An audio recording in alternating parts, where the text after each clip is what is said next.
What's up, guys? So for those who don't know me, my name is Bobby, and I've been playing competitive card games since I was 11 years old. I've played them all, ranging from Pokemon, Magic, Yu-Gi-Oh, and even dabbled a little bit in Hearthstone. But with that being said, I cannot put down Shadowverse, and I love Forestcraft. I've been playing this deck non-stop with every ounce of free time I've had, ranging well over 100 games so far, and I've tried every build, ranging from the Follower Stompy build with Goblin Mount and Okamis, to the Titania Sanctuary build, which focuses a lot on tokens, and even the Roach OTK. But with all these played, I think I really came up with a solid list, so with that being said, let me show it to you.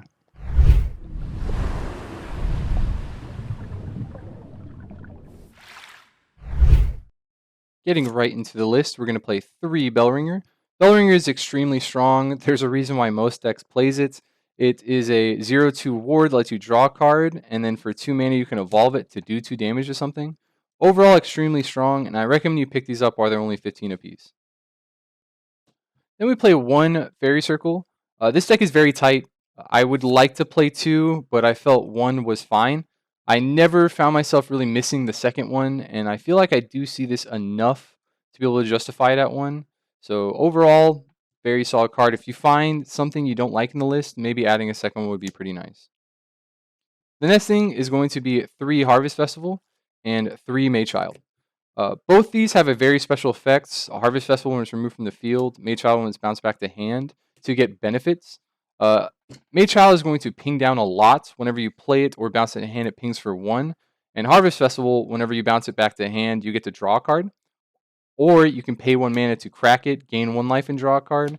So it is your main draw engine. I found a lot of matchups, specifically Rune, where that 1 health drastically matters. There's been so many times where I have lived with just 1 or 2 health by cracking 1 or 2 of these against those decks. So really try to keep that in mind against certain matchups. You may, if you find them constantly killing you at exact lethal, maybe you need to crack one of these earlier on to prevent that. Then we have our 3 Nature's Guidance. It is a 1-cost spell that bounces one of our cards back to hand. Then we get to draw a card. So being able to bounce Maychild, you get to ping again. Being able to bounce Harvest Festival, you actually draw 2 because Harvest Festival gives you 1 and Nature's Guidance gives you 1. So very strong to have. And later on, hopefully we'll get some more cards to let us bounce these back to hand. Next thing we have is Ancient Elf. Ancient Elf is extremely strong. This is probably, in my opinion, the best card in the whole deck. It lets you bounce a follower to gain a +1/+1. Then you can evolve it for 1, making it a 3/3 baseline, and bounce something else. In total, being a 2-cost 5/5 that has ward. Especially on turn 5, her and Maychild really help you get damage on board.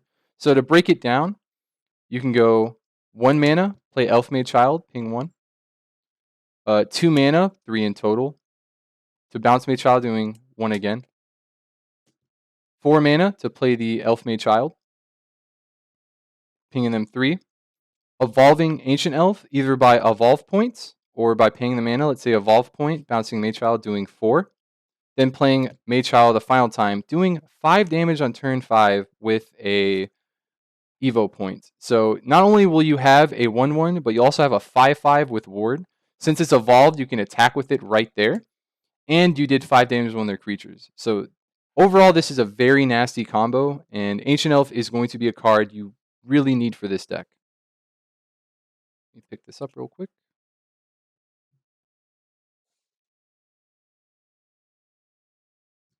Next off, we're going to have our 3 Roach. A lot of people aren't playing Roach. I think this card is phenomenal. Though I will say, when I first started testing Forest, I actually really hated this card. But the more I play with it, the more I realize how important it is. A lot of the times, you'll find yourself dealing 3, maybe 4 damage on turn 4 or 5 with it. And that really helps you around turn 11 or 12 to push in for game. Just having that early damage numbers. It has Rush, so you don't always have to evolve it. Being able to just drop it and trade it into something is very strong. Or when it evolves, not only does it gain Storm, but instead you can actually ping something for its attack. So summoning as a 4/1, you could ping something 4, then run into something at 4, giving you a free 2 for 1. Or for those really high-end cards like Lucifer or Dragon Guard, you can ping it 4, then run into it to get rid of it, letting your other followers swing in. Please keep trying this card out more. I promise it's a lot better than people will make it out to be, and you should really be playing this at 3. Next card is going to be Archer. This helps you very strong against other aggro decks. I love playing it against Abyss. It's very important against that matchup specifically to evolve it as early as possible. If you're going second and you drop this second, just immediately use the token to evolve it. It really changes that matchup drastically, being able to ping 2 things at once.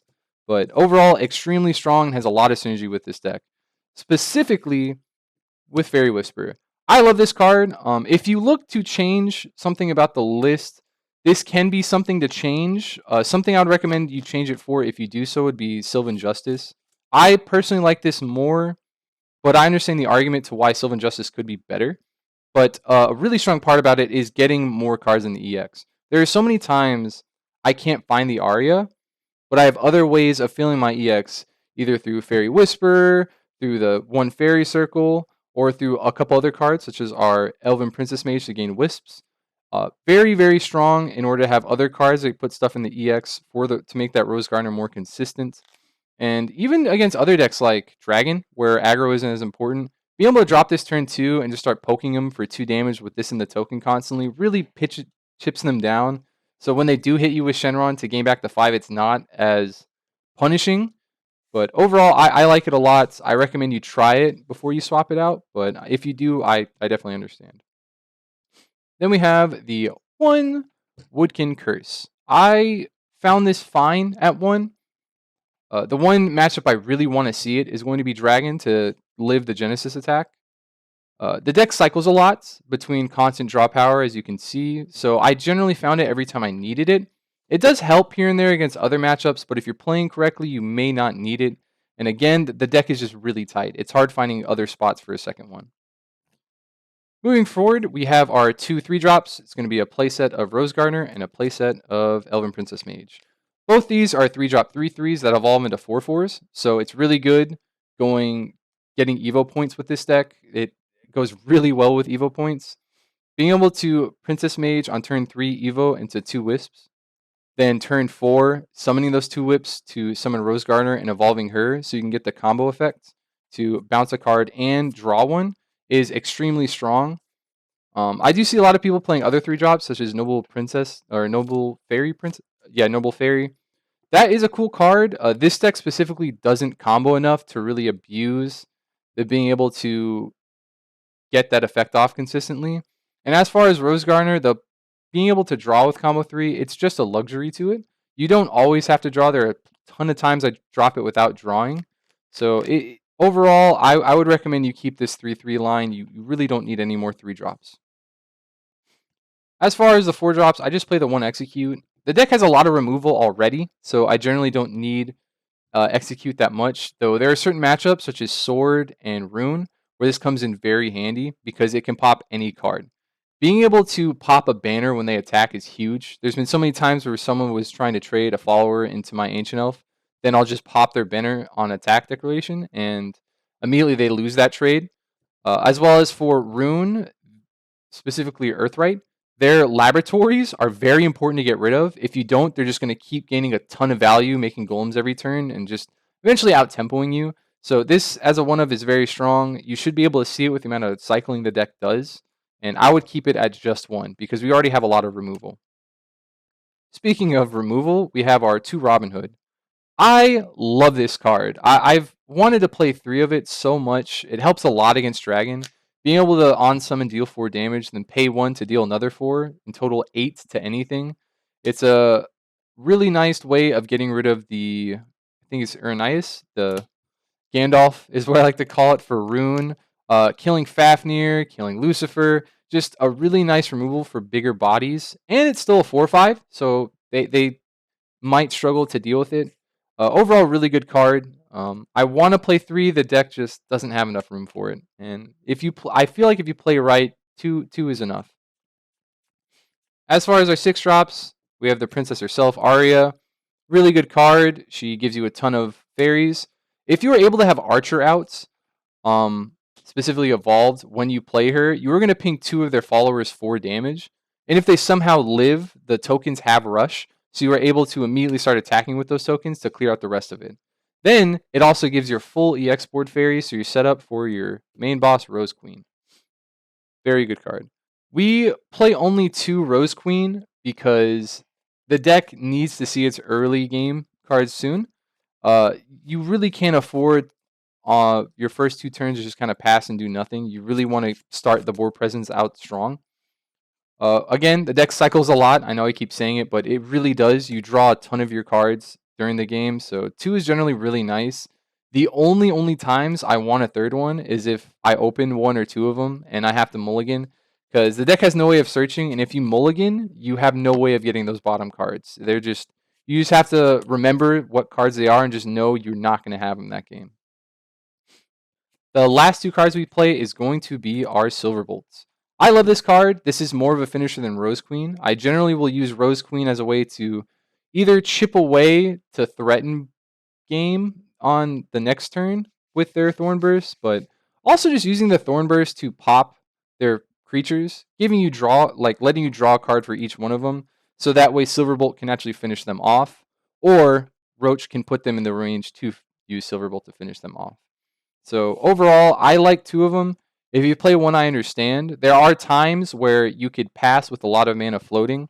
During their end phase, Silverbolt them in the face, draw for turn, then use the second one to finish them off.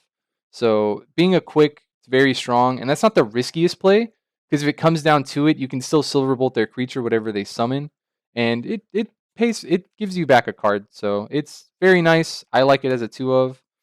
If you want to play 1, that is very understandable, but I definitely would not play 3 Rose Queen. Moving on to our Evolves, we have the 2 we discussed, which are the Bellringer and Archer. I think 1 is fine for each of them. The Evolve deck is very tight. You only have 10. So generally, I've never found myself needing a second Archer or a second Bellringer. 1 and 1 is perfectly fine. Next, we have our 2 Rose Gardener and 2 Elven Princess. Rose Gardener is probably the main card in the whole EX I would consider a third of. It is so important to find it in the mirror.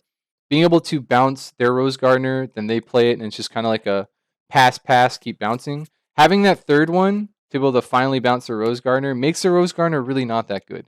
Because without being able to evolve it, it is just a plain 3/3, and that is really hard to deal with in the mirror, because the mirror is very heavily on board presence.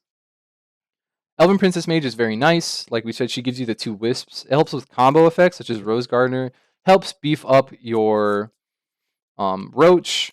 It is a nice to have in your EX when you play Arya, because you can swing with the 4 regular fairies that Arya gives you, then move up those 2 Wisps for free on turn 6 to swing in with those as well, being able to swing for 6 into their creatures or followers. And lastly, it is still really nice to fill up your EX, so you don't have to rely too heavily on Arya for Rose Queen. The last 2 we have are going to be the 2 Ancient Elf and 2 Roach. I see a lot of people playing 3 Roach. I don't know how you could possibly justify dropping anything else for a third one. 2 is perfectly fine. You don't always have to evolve it. You can get away with just playing it regularly since it still has Rush. And as far as Ancient Elf, I've never found a moment where I really needed the third one. The only one thing I can think of is if you're really grinding out against Dragon, and it might go to deck out. But 2 is perfectly fine if you're using them correctly. And generally, when it comes to that late in the game against Dragon, just having the 3/3 as a ward, since it's a ward in general, is just good enough.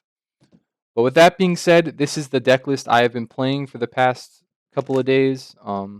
I've really haven't made any changes. I think it's finally at the right peak that it needs to be at. I can't imagine changing anything else. Like I said earlier, if you aren't a fan of the Fairy Whispers, you can swap it out. I recommend Sylvan Justice, but I really like it. I don't think there's anything in this list I would change. After many hours, at least 100 games played with this deck, I really think this is the best forest list out there.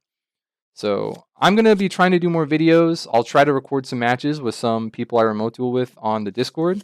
If you're not a part of that Discord, please join it. It's a lot of really nice people.